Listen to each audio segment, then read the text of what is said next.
8절 말씀부터 제가 읽어드립니다. 바람이 임으로 불매 내가 그 소리를 들어도 어디서 오며 어디로 가는지 알지 못하나니 성령으로 난 사람은 다 이러하니라. 니고데모가 대답하여 가로되 어찌 이러한 일이 있을 수 있나이까. 예수께서 가라사대 너는 이스라엘의 선생으로서 이러한 일을 알지 못하느냐. 진실로 진실로 내게 이르노니 우리 아는 것을 말하고 본 것을 증거하노라. 그러나 너희가 우리 증거를 받지 아니하는도다. 내가 땅의 일을 말하여도 너희가 받지 아니하거든 하물며 하늘 일을 말하면 어떻게 믿겠느냐. 하늘에서 내려온 자 곧 인자 외에는 하늘에 올라간 자가 없느니라. 모세가 광야에서 뱀을 든 것 같이 인자도 들려하리니 이는 저를 믿는 자마다 영생을 얻게 하려 하시느니라. 니고데모 사건은 우리한테 상당히 여러 가지를 생각나게 하는 사건 중에 하나입니다. 지난 시간에 니고데모가 예수님을 찾아온 목적과 그가 예수님을 이해하고 있는 것에 대하여 예수님께서 어떻게 틀렸다고 지적을 했는가 하는 것을 염두에 두시고 오늘 그 후편을 듣기로 합니다. 오늘 하시는 예수님의 말씀 중에서 상당히 어려운 게 이겁니다.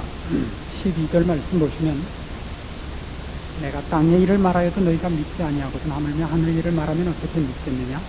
하늘에서 내려온 자 곧 인자 외에는 하늘에 올라간 자가 없느니라. 모세가 광야에서 뱀을 든 것 같이 인자도 들려야 하리니 이는 저를 믿는 자마다 영생을 얻게 하려 하시니라. 기독교를 가장 쉽게 표현하면 뭐라고 하느냐 하면 예수를 믿어 영생을 얻읍시다 이렇게 얘기를 합니다. 그리고 우리는 모두 그렇게 영생을 얻은 사람들입니다. 예수를 믿어 영생을 얻읍시다 하는 말이 갖는 뜻은 참으로 깊고 오묘하고 그 무한한 뜻들을 다 새기기가 쉽지 않습니다. 그런데 문제는 그 뜻들을 다 깨닫는 것보다도 그 내용이 곁길로 흐를 수 있다는 데 더 무서움이 있습니다. 신자가 신앙생활을 하는 데서 가장 무서운 시험이 뭐냐 그러면 자책감입니다. 내가 이런 꼴을 하고도 예수를 믿는다고 말을 할 수 있으며 이러고도 정말 구원을 얻었다고 얘기를 할 수 있는가. 이 자책감이 참 어렵습니다. 그 자책감을 떨쳐버리지 못하면 자폭하거나 도망가 버리게 되고 도망갈 수 없게 되면 슬슬 다 그런 거야 하고 넘어가게 됩니다. 이 두 가지가 다 어렵습니다.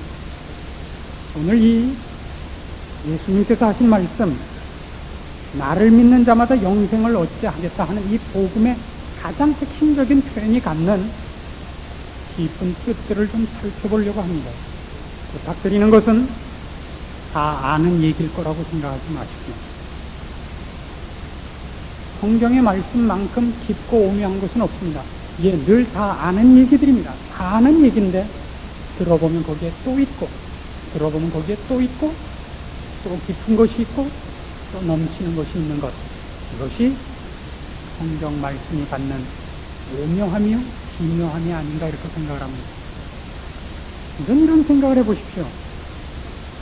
여러분이 기독교인이 된 것은 예수 그리스도를 믿는 것입니까? 예수 그리스도의 십자가 사건을 믿으시는 겁니다.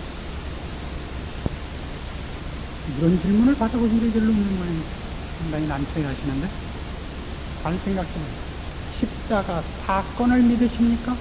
예수님이라는 인격자를 믿으십니까? 여러분의 부모 아니면 둘을 다 믿으십니까? 본인에게 한번 그 대답을 해보십시오. 여러분이 구원을 얻은 것은 예수라는 분을 믿어서입니까? 예수의 십자가 사건을 믿어서입니까? 아니면 둘 다를 인정하기 때문입니까? 이게 물론 어려운 말입니다만 믿음이라는 단어를 어떻게 이해하느냐에 따라서 이 말이 다르게 됩니다만 일반적인 의미로는 그렇게는 성경은 얘기하고 있지 않다는 얘기입니다. 그 세 가지가 다 답이 아니다. 이렇게 일단 추적을 시작하렵니다. 어렵지요. 여기까지만 듣고 나가시면 완전히 이단되는 겁니다.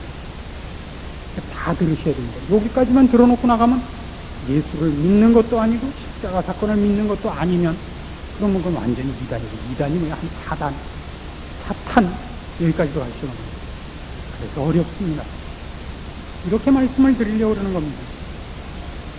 지금 예수님께서는 15절에 있는 말씀, 인자가, 그러니까 나를 믿는 자는 영생을 얻는다라는 얘기를 하시는데, 15절 말씀인 나를 믿는 자는 영생을 얻는다는 얘기는 그것 하나로 독립된 약속이 아니고 14절 말씀을 이해하는 자에게만 이해될 수 있는 부수적인 얘기라는 사실입니다. 그러니까 14절과 15절을 놓고 보면 15절이 중요한 겁니까? 14절이 중요한 겁니까? 14절이 중요하다고 봐야 옳습니다. 14절은 뭐라고 되어 있느냐면, 모세가 광야에서 뱀을 든 것 같이 인자도 들려야 한다. 왜? 들려야 하는 이유가 뭐냐? 나를 믿는 자는 영생을 얻게 하려고. 그러니까 영생을 얻게 하는 데 있어서 영생을 주는 사실 핵심적인 사건은 15절의 약속이 아니라 14절의 사건이란 말이죠. 15절의 약속은 14절의 사건이 없으면 일어날 수 있습니까? 없습니까? 없습니다. 그런 대답도 못하세요? 있습니까? 없습니까? 없습니다. 그래도 안 하시죠. 해갖고 이익 본 적이 없으니까 대답을 살살 안 하는 습관들이 붙으셨는데 다음부터는 아주 개별적으로 물어볼 거예요. 14절 사건이 있음으로 말미암아 15절의 약속은 성립이 됩니다. 앞을 사건이라 그러고 뒤를 약속이라고 제가 편의상 구별을 합니다. 잘 보세요. 우리가 15절에 있는 약속들, 나를 믿는 자는 영생을 얻게 하겠다. 나를 믿는 자들에게 주께서 약속하신 영생이 허락되기 위하여 일어나는 사건, 14절, 모세가 광야에서 뱀을 든 것 같이 인자도 들려야 하리라 하는 것이 15절을 중심으로 놓고 보면 14절이 딴 게 되고, 14절을 중심으로 놓고 보면 15절이 딴 게 됩니다. 오늘의 포인트는 바로 거기에 있습니다. 자, 그렇게 제가 문제를 던져놓고 이런 말씀으로 다시 돌아갑니다. 처음에 제가 이런 질문을 드렸습니다. 여러분이 구원 얻은 것을, 영생을 얻은 것을 예수를 믿어서냐? 예수 그리스도의 십자가 사건을 믿는 것이냐? 이렇게 물었습니다. 이 얼토당토하는 질문이 왜 나왔는가를 이제부터 설명을 드립니다. 여러분이 예수를 믿어서 구원을 얻다 그러면 믿는 바 예수는 그 예수를 믿어서 구원을 얻었다 할 때는 예수가 최소한 영광의 모습이어야 옳습니까? 처참한 모습이어야 옳습니까? 영광의 모습이어야 옳지 않습니까? 십자가 사건도 생각해 보십시다. 십자가 사건으로 말미암아 내가 구원을 얻었다라고 얘기를 하자면 십자가 사건은 감격의 모습이어야 맞습니까? 처참한 모습이어야 맞습니까? 감격의 모습이어야 맞습니다. 모름지기 우리가 무엇을 믿어서, 무엇을 근거로 어떤 좋은 것을 얻었다고 얘기하려면 그것이 생겨나올 수 있는 사건은 영광스럽고 감격스럽고 멋있어야 되는 것이 일반적인 사고방식인 것은 당연합니다. 이자가 5천만 원이면 원금은 얼마겠어요? 그렇잖아요? 이자가 5천만 원이면 원금은 최소한 얼마겠습니까? 이게 아무리 비싼 달러 이자라 할지라도 5억은 돼야 될 거 아닙니까? 우리한테 그런 개념이 있단 말이에요.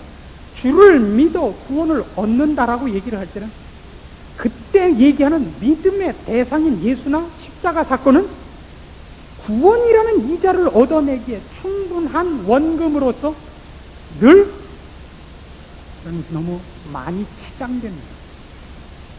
아직도 무슨 얘기를 할지 제가 본론을 꺼내놓지 않은 셈이라서 상당히 우리 이송자 집사님도 당황해 하시고 계십니다. 이제부터 살살 들어가 보십시다. 모세가 광야에서 뱀을 든 것 같이, 이것 때문에 이제 이 문제는 풀리기 시작할 것입니다. 신약은 구약을 그 사건으로 제시하지 않고는 말을 하지 않는 것 때문에 언제나 다행입니다. 민수기 21장을 찾아봅니다. 민수기 21장은 1절부터 4절까지, 4절부터 8절까지 구약성경 231페이지 민수기 21장 4절 말씀부터 봅니다. 구약성경 231페이지 민수기 21장 4절입니다. 백성이 호르산에서 진행하여 홍해길로 쫓아 에돔 땅을 둘러 행하려 하였다가 길로 인하여 백성의 마음이 상하니라. 백성이 하나님과 모세를 향하여 원망하되 어찌하여 우리를 애굽에서 인도하여 올려서 이 광야에서 죽게 하는고 이곳에는 식물도 없고 물도 없도다. 우리 마음이 이 박한 식물을 싫어하노라 하매 여호와께서 불뱀들을 백성 중에 보내어 백성을 물게 하심으로 이스라엘 백성 중에 죽은 자가 많은지라. 백성이 모세에게 이르러 가로되 우리가 여호와와 당신을 향하여 원망함으로 범죄하여 싸우니 여호와께 기도하여 이 뱀들을 우리에게서 떠나게 하소서. 모세가 백성을 위하여 기도하매 여호와께서 모세에게 이르시되 불뱀을 만들어 장대 위에 달라 물린 자마다 그것을 보면 살리라.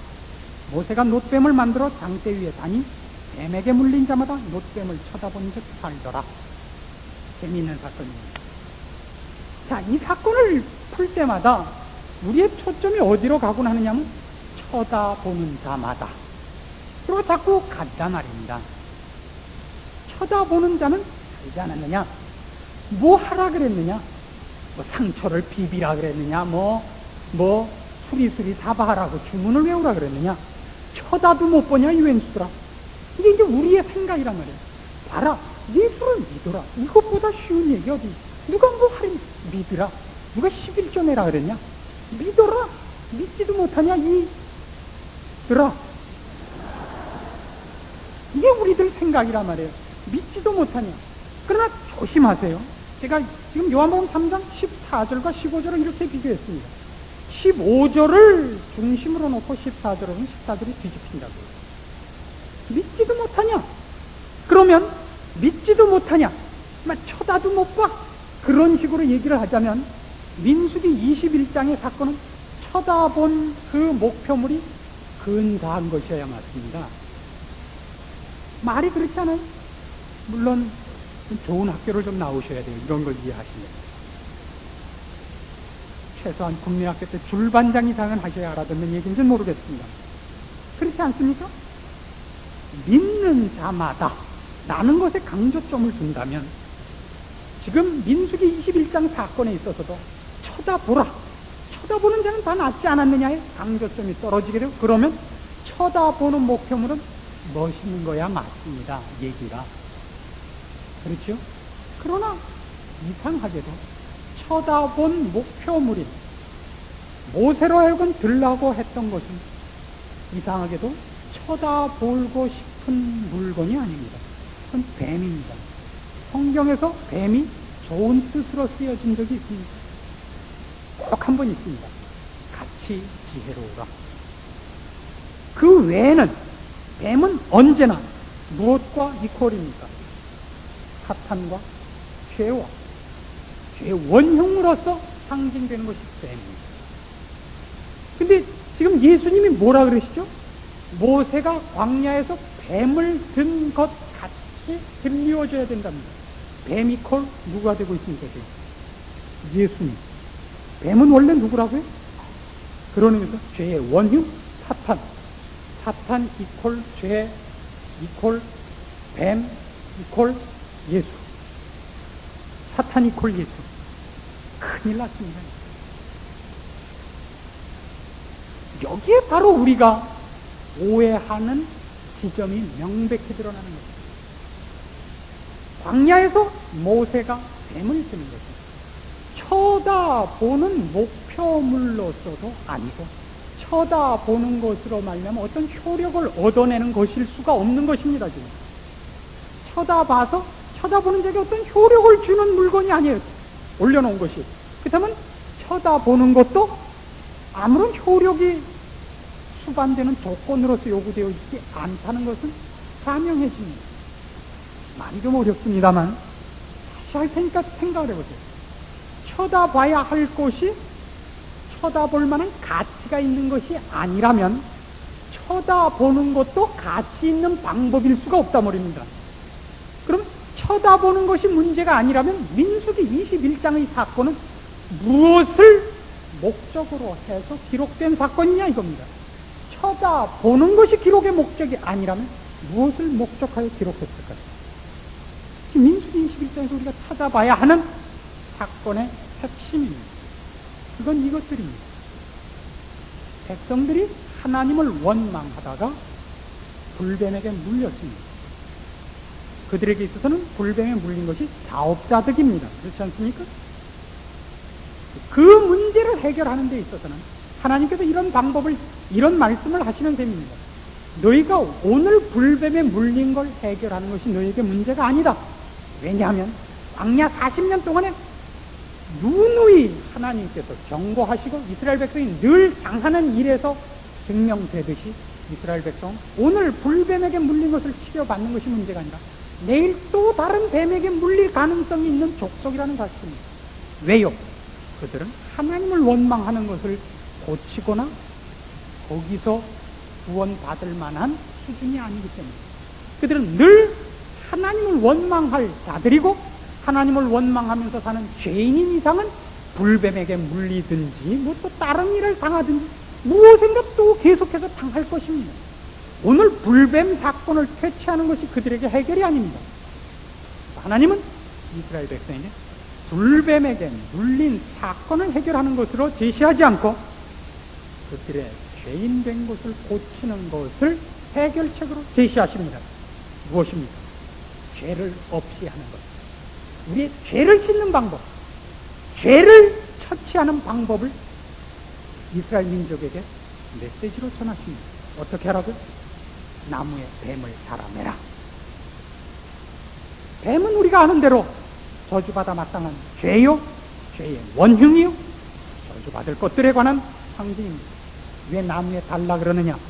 성경은 이 사건을 명백히 하기 위해서 나무에 달아내는 것에 관하여 특별한 요구를 이스라엘 백성들에게 규칙으로 요구하고 있습니다.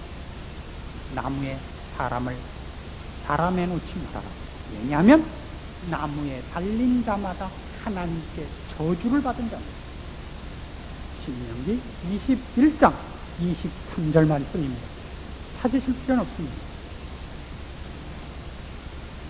나무에 달린 자마다 하나님께 저주를 받은 자니라. 나무에 달아매는 것은 저주를 받는 것입니다. 잘 보이라고 올려놓는 것이 아닙니다. 저주를 받은 뜻입니다. 거기다가 놋뱀을 답니다.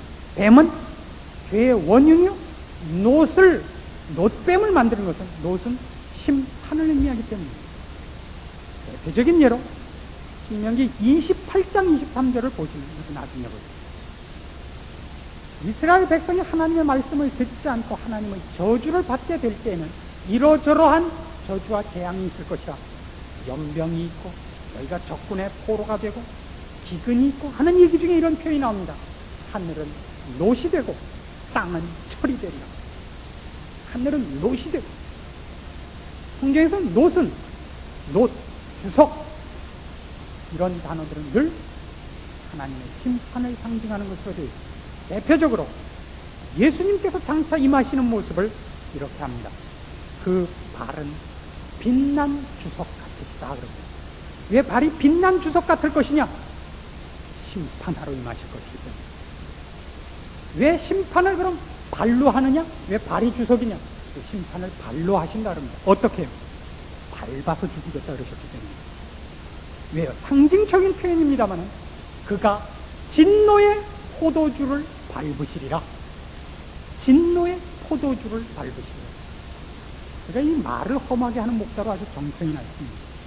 또 많은 사람들이 시비를 겁니다. 목사가 말을 그렇게 할 수 있느냐. 그렇게 할 수 있느냐가 아니라 그렇게 해야 됩니다. 왜냐고요? 예수님은 더 하셨거든요. 제가 예수님보다 더 나간 적이 있습니까? 제가 물론 저는 한 번도 강아지라고는 안 그랬습니다. 저는 무슨 새끼 그렇게는 안 했습니다.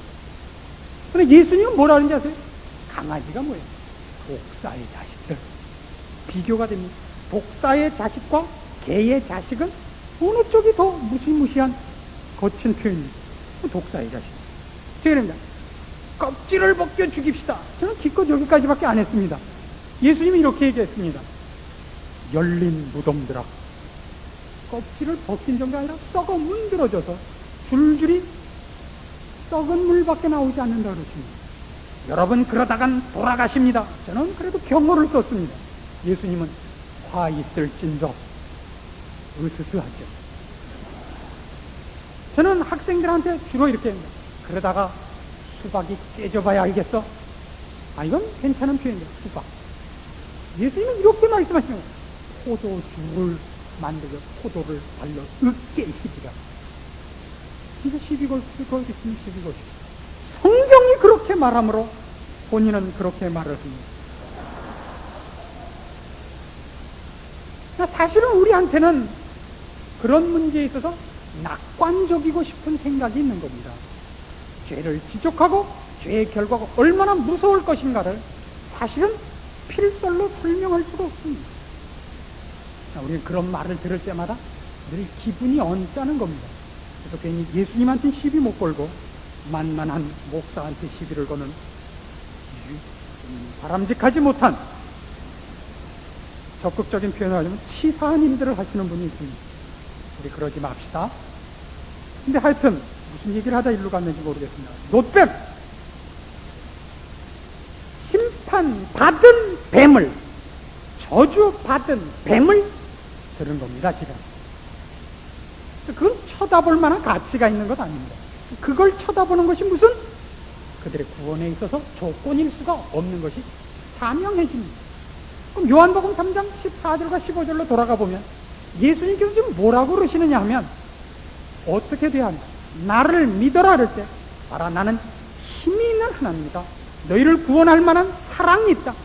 이걸 제시하고 있는 것이 아닙니다. 예수님은. 그는 우리를 구원할 만한 힘이 있으시며 우리를 지극히 사랑하시기 때문에 그에게 요구하면 그가 우리를 구원해 주시리라. 구원 자체만은 그 방법으로 되어 있지 않습니다. 이게 우리는 예수 그리스도께 모든 것을 구할 수 있고 그는 우리에게 모든 것을 주실 수 있는 능력의 하나님이십니다. 그러나 구원만은 방법론이 그렇게 되어 있지 않습니다.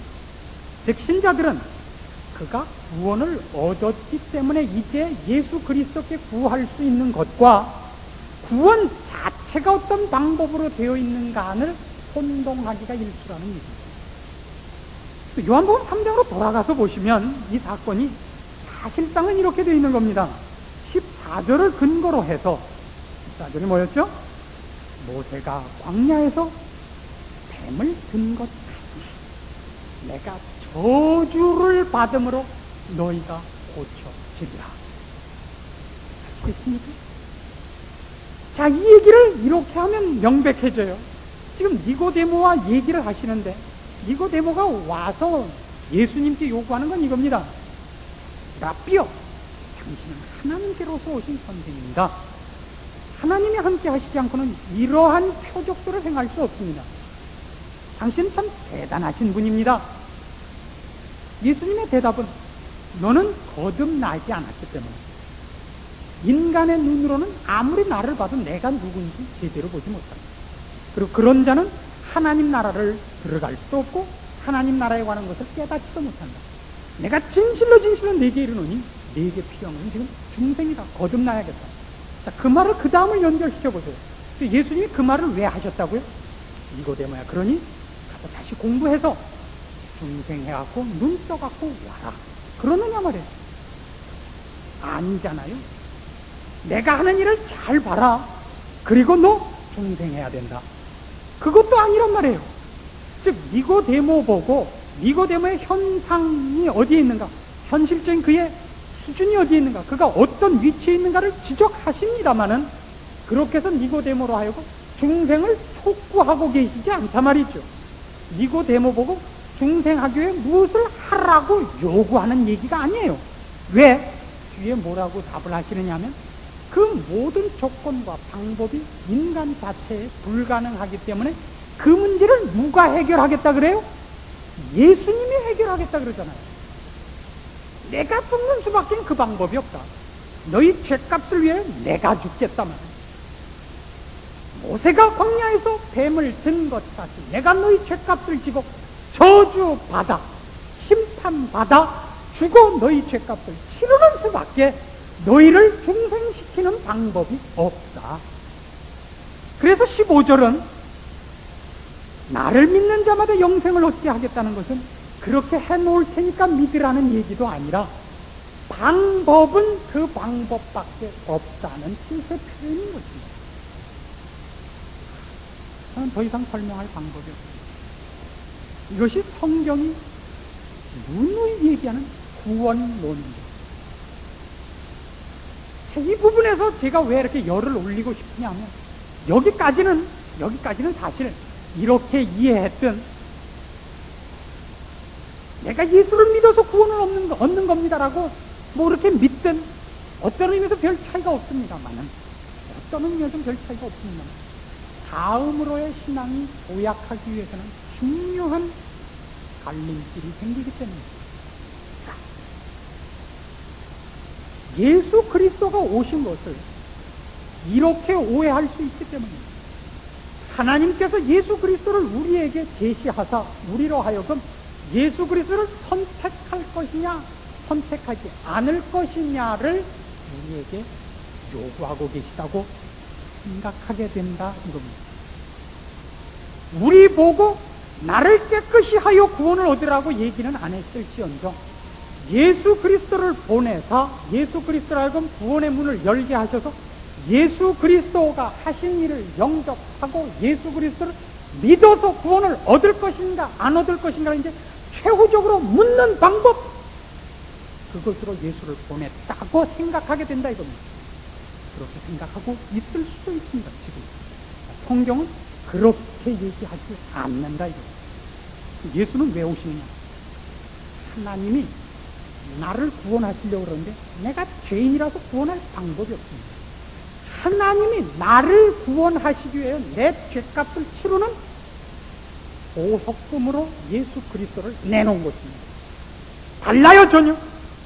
예수 그리스도가 내가 구원을 획득하는 방법이냐, 하나님이 나를 구원해서 뺏어가는 하나님의 방법이냐, 그 두 개의 극단적인 차이가 생기는 겁니다. 흥분하게 됐죠. 굉장히 중요한 차이입니다. 둘은 혼동되고 있습니다. 예, 물론 그걸 어떻게 이해하느냐와 상관없이 구원은 같습니다. 우리는 말이죠, 자기가 구원 얻은 것과 실제로 아는 것이 혼동되어 있는 수가 많습니다. 그렇지 않습니까? 솜 1kg과 돌 1kg은 어느 쪽이 더 무겁습니까? 박정순 집사님. 그건 없습니다. 굉장히 똑똑하십니다. 똑같죠? 둘 다 1kg인데 솜 1kg과 돌 1kg은 똑같습니다. 우리가 척 생각을 하면 갈릴레이가 실험을 할 수밖에 없었던 것 같아요. 무거운 물건일수록 빨리 떨어진다. 예, 그렇게 늘 우리는 생각을 해요. 아무런 없어요. 그것으로 우리 인생이 뭐 어떻게 돼요? 칼기가 격수돼서 떨어질 때 무거운 사람 먼저 떨어지고 가벼운 사람 나중에 떨어져서 어떻게 됐단 말이에요? 아무 관계도 없어요. 어떤 의미에서는. 그러나 그런 기초들이 정확치 않으면 다음 단계가 어렵습니다. 어디가 어렵다고? 예수 그리스도를 하나님이 제시하셔서 우리로 하여금 너희가 예수를 믿으면 구원을 얻는다, 안 믿으면 못 얻는다 하는 우리 쪽에 선택할 방법으로 예수 그리스도가 제시되었느냐? 아니면 하나님이 우리를 구원하기 위하여 우리를 죄의 사슬에서 우리를 끊어내시고 붙잡아가기 위하여 하나님이 치루실 방법으로 예수 그리스도를 보내신 것이냐는 것이 어떻게 엄청나게 다르냐? 이렇게 다릅니다. 내가 예수 그리스도를 방법론으로 채택한 사람들, 끊임없이 신앙의 확신 부분에서 맴돌게 됩니다. 그의 신앙이 자기의 기준과 자기의 기대한 것만큼 만족스러우지 않을 때마다 무슨 지점으로 돌아오게 되느냐 하면, 이러고도 내가 예수를 믿는다고 하는 것이 효력이 있을까? 여기 와서 보입니다. 한국 교회 신자들의 가장 중요한 거침돌은 어디냐 그러면, 구원을 얻어놨는데 그거 확인하느라고 평생을 머리가 새고 있다는 것 같습니다. 다른 거 할 틈이 없어요. 그리고 다른 어떤 일을 해도 그걸 확인하기 위해서입니다. 자기 구원을 확인하기 위해서 헌행도 하고 11조도 내고 철야 기도도 해보고 그 모든 것이 단지 자기 자신 하나를 확인하는 데서 맴돌고 있다는 것 같습니다. 진전이 없어요. 디딤돌을 이걸 딛고 뛰어야겠는데 누를 때마다 가라앉아요. 그러면 어떻게 뛰어요? 가만히 있어야죠. 움찔거리면 빠지게 생겼는데. 무엇 때문이라고? 원의 가장 근본적인 문제 때문에. 우리는 우리가 예수 그리스도를 선택하여 믿은 자가 아니고 예수 그리스도를 하나님이 그렇게 보내서 우리로 하여금 믿을 것이냐 말 것이냐를 최후 통첩한 분도 아닙니다. 그가 우리를 구원하시기 위하여 그의 방법으로 동원하신 분입니다. 구원이란 궁극적으로 하나님의 사역입니다. 우리가 예수 그리스도를 찬양하고 십자가 사건을 감격스럽게 보는 것은 그 저주를 내가 받을 것을 예수님이 대신 받으셨고 예수님이 그 방법을 즐겨 자청하여 오셨다는데 우리의 감격이 있고 예수 그리스도를 향한 감사가 있는 것입니다. 내가 그를 선택한 것으로 말미암아 나를 치장하기 위하여 예수 그리스도를 올려놓지 마시고 예수 그리스도를 올려 스스로 따라 올라가지 마시고 우리는 아무리 얘기를 해도 자랑할 것이 없는 자예요. 은혜였습니다라고 밖에 고백할 것이 없는 자예요. 하나님이 긍휼을 베푸셨기에 구원 얻은 자입니다라고 밖에 얘기할 수 없는 자들입니다. 물론 분명히 덧붙일 말이 있습니다.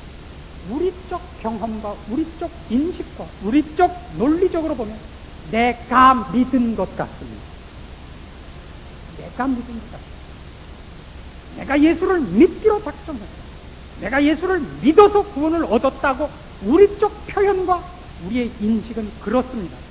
그러나 살펴보시면 아니, 하나님 나를 찾아오셨고 붙잡으셨고 그가 나를 위하여 예수 그리스도로 속량해내셨기 때문에 하나님의 자녀가 됩니다. 우리의 인식은 언제나 하나님을 본 다음부터만 있는 것입니다. 중생한 다음부터만 우리의 경험이 있는 것입니다. 인식이 있는 것입니다. 그것으로 인하여 존재합니다. 우리 이 예배를 시작할 때 김남수 목사님 처음에 이런 성경 구절을 읽으셨습니다.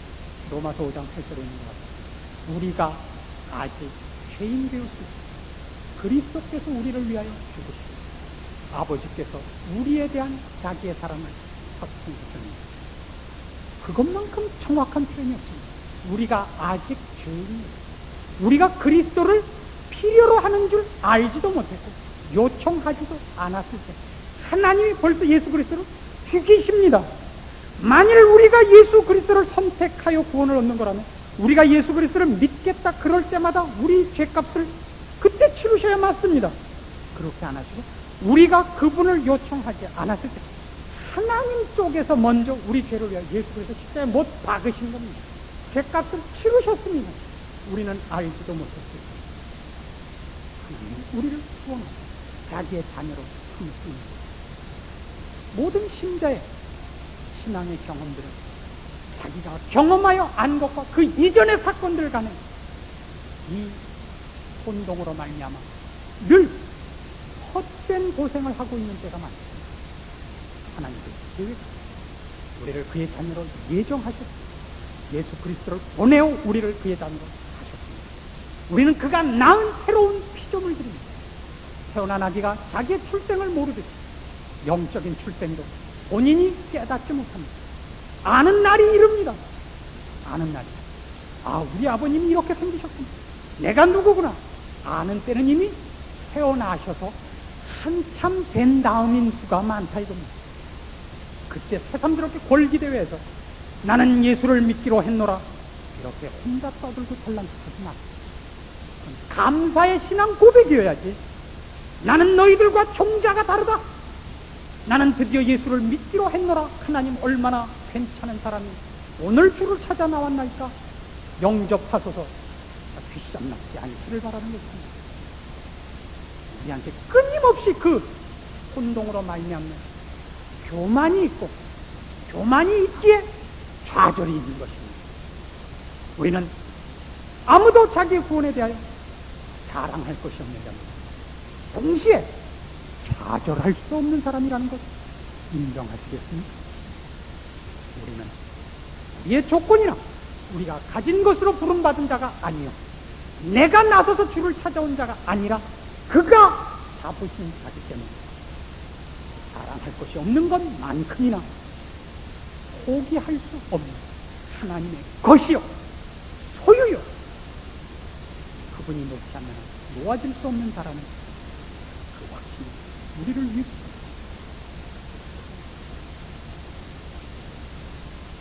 모세가 광야에서 뱀을 든 것 인자도 들려야 이는 저를 믿는 자마다 영생을 얻게 하려 하시니 그의 죽으심으로 말미암아 영생 얻게 된 자가 이렇게 여러분이 되어 세상을 아니다 하나님을 찬송하고 있는 것 아닙니까?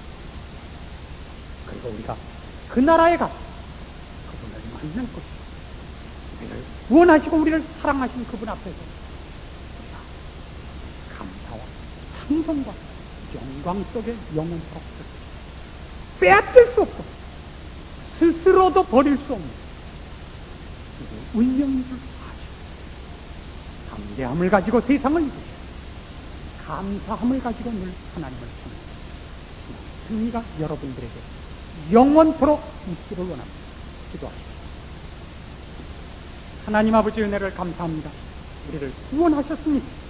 우리가 주를 알지도 못하고 하나님을 찾지도 못했을 때 우리를 위하여 예수 그리스도를 저주하사 피 흘려 우리 죄값을 치르시고 우리를 참사하셨습니다. 이 일을 위하여 기꺼이 세상에 오사 십자가에 달려 죽으신 예수 그리스도를 찬양하고 이 일을 이루사 우리를 자녀 삼으신 하나님을 찬송합니다. 이제 우리는 주의 손에 있기에 우리의 지위를 빼앗길 수 없고 포기될 수 없음을 선언합니다. 그 누가 우리를 시험하고 유혹해서 내 마음에 든든히 이 고백을 하게 하옵소서. 주께서 내 죄를 갚으셨느니라. 나는 자격 없으나 아버지께서 나를 사랑하사 주의 피로 값주고 사셨으니 물를 수 없느니라.